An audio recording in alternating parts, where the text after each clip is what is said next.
ay nagsisinungaling. Ngayon mga kaibigan, mapipick up na naman yan ng ICC. Kasi kakalat yan mapipick up ng ICC yan.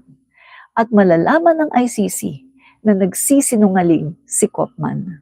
Dahil binuko siya ni Sarah. Napanood niyo ba yung speech ni Sarah? Binuko niya si Koopman. Mga kaibigan, na nagsisinungaling. Ang sabi ni Koopman, hindi na daw nakakakilala si Duterte. Hindi na nga daw alam kung bakit nasa dahig siya. Pero mga kaibigan, sa mga kwento ni BP Sara, tumatawag pa daw sa kanya si Duterte sa telepono. At sabi pa niya hati daw kasi yung kanilang pag-uusap kasi minsan mas marami daw time yung kay Kitty kasi si Kitty ang dami daw kwento. Buko si Koopman.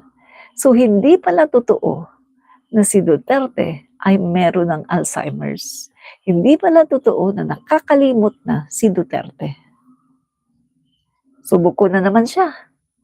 At pag nalaman na naman niya ng ICC, malalaman ng ICC na niloloko lang nila ang ICC at pinagsisinungalingan. So sino na naman ngayon ang may kasalanan? Sara Duterte naman. Yung bibig niya na hindi niya mapigilan. Siya na naman ang may kasalanan. Ikinanta niya na yon si Koopman. At si Koopman pala ay nagsisinungaling sa kanyang sinasabi. Bobo ang gaga. Bobo na nga. May saltik pa. Abogado? Sure ba talaga si BP Sara na siya ay abogado? Bakit parang wala siyang kaalam-alam? Bakit hindi siya aware kung ano ang consequence sa kanyang mga salita, sa kanyang mga statement? Bakit hindi yata aware si BP Sara sa kanyang mga actions? Abogado ba talaga siya? Abogado ba siya? Grabe mga kaibigan. Bobo talaga siya, Bobo. Bobo talagang gaga. Kape muna tayo.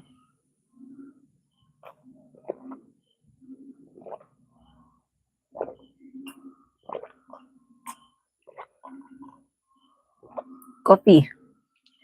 Kape-kape tayo. Attorney, no case. Ay, tama ka dyan. Attorney, no case. Talagang hindi niya naranasan kung paano makapag-trial. Wala, hindi niya alam. Hindi niya naranasan. Hindi katulad kay Attorney Yussi Claire Castro na talagang trial lawyer. Si Sara Duterte wala. Hindi niya naranasan kung paano maging trial lawyer. Bobo ang gaga. Talagang bobo.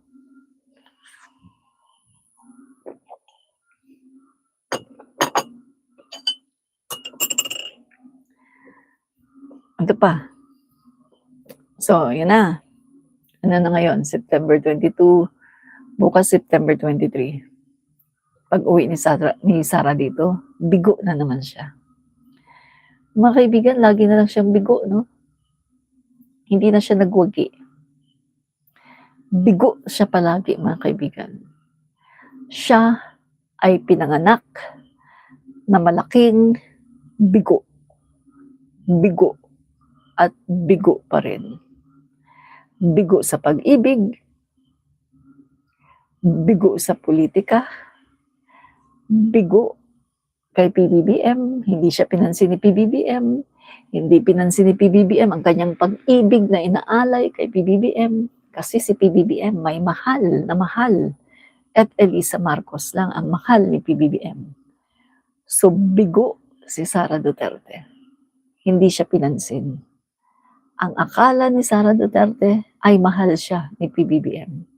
Ang akala ni Sara Duterte ay gusto rin siya ni PBBM.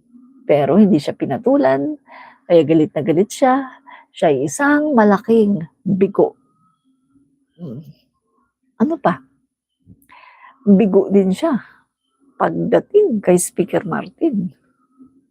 Bigo din siya na maging Pangulo ng Pilipinas. Diba? So lahat mga kaibigan, puro kabiguan. Kaya si Sara Duterte ay naging bitter dahil puro kabiguan ang kanyang naramdaman.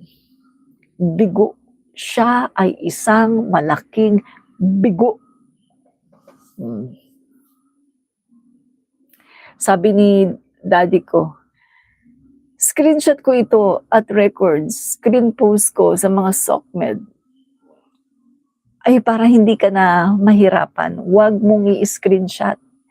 Meron akong Facebook page, puntahan mo yung Rich Admin TV, i-download mo. Kasi kapag screenshot, kapag screen recording lang, maingay. Mas maganda i-download mo.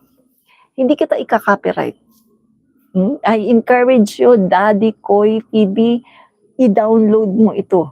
Huwag mong i-screenshot or screen record kasi maingay yun, maingay. No?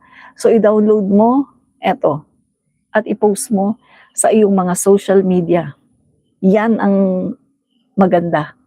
Para lalo akong sumikat at lalo akong puntahan ng mga DDS sa aking page. Okay ba? Okay ba, Daddy Koy TV? Yan. So, huwag mong i-screen recording kasi maingay yan, maingay. Maka-capture yung mga noise sa background, ha? Ang gawin mo, i-download mo. Wala kang pang download. Ganito gawin mo. Punta ka sa Play Store, maghanap ka doon ng download, Facebook downloader. I-download muna sa Play Store or Apple.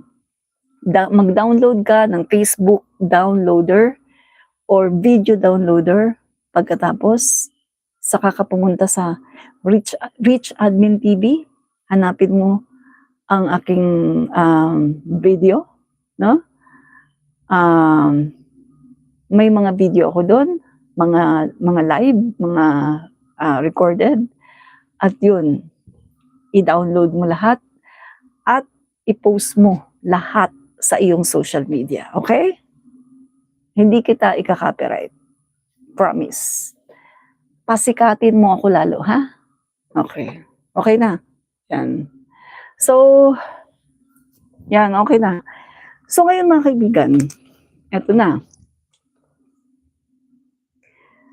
Si Sara Duterte, mga guys,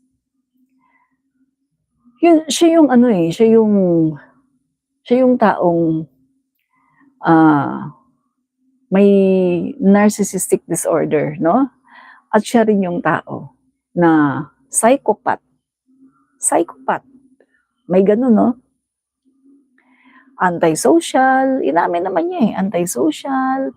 Pagkatapos, merong criminal tendency. Psychopath nga Ang lahat ng psychopath, mga kaibigan, antisocial at saka may criminal tendency, no? So napatunayan natin 'yan nung siya ay nag-hire ng killer para magpatsugi kay PBBM, kay FEDISA at saka kay SMR. So ngayon to, mga kaibigan, kanyang sinisiraan si PBBM sa Japan.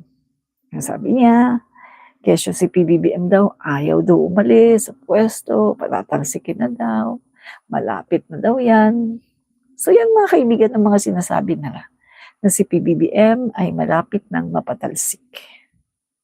Dahil yan talaga ang kanilang gusto, ang patalsikin si PBBM nitong September 21. At ginawa nila ang lahat ng kanilang makakaya para talagang si PBBM ay matanggal sa pwesto. Pero hindi sila nagtagumpay. Hindi sila nagtagumpay, mga kaibigan, no? Dahil si PBBM ay Pangulo pa rin ng Pilipinas. Sige. Sige mga DDS, sino ang Pangulo ngayon? Sino ang Pangulo ngayon? Sige nga.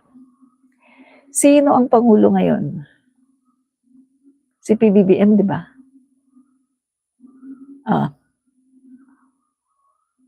Di napahiya kayo.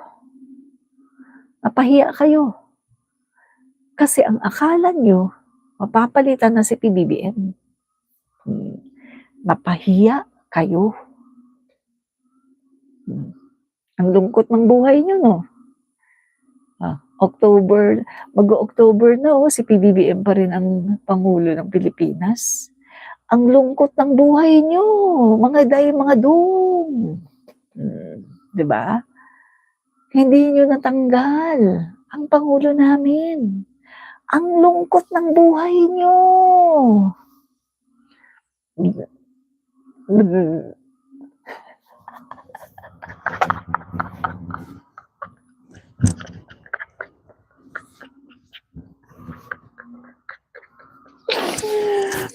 Ang lungkot ng buhay nyo. Miss Curly Taps, agree po, mga bitter, mga didi shit.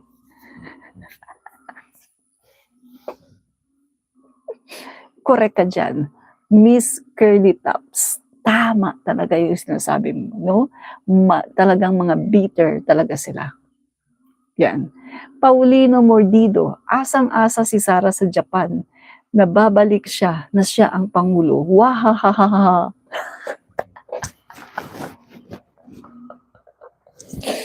Correct ka dyan, Paulino Mordido. Asang-asa siya, guys. Ito kasi yung plano Sandali, ayan ko Ito yung plano nila no? Di ba sabi ko, a day before the September 21, alam na ng maraming tao, included kami, alam na namin ang kanilang plano. Dahil inilik na to nilik na yan ng mga BBM supporter na nagkukunwaring DDS. Di ba matagal ko na sinasabi sa inyo na meron akong puting loro na tinatawag, isang DDS na matagal na BBM, matagal na siyang bumaliktad na maging BBM supporter, pero hindi siya umaalis sa kampo na yun. Hindi siya umaalis doon. Siya ay patuloy na nagpapanggap na DDS. But in reality, hindi na siya DDS. Nagpapanggap lang siya na DDS.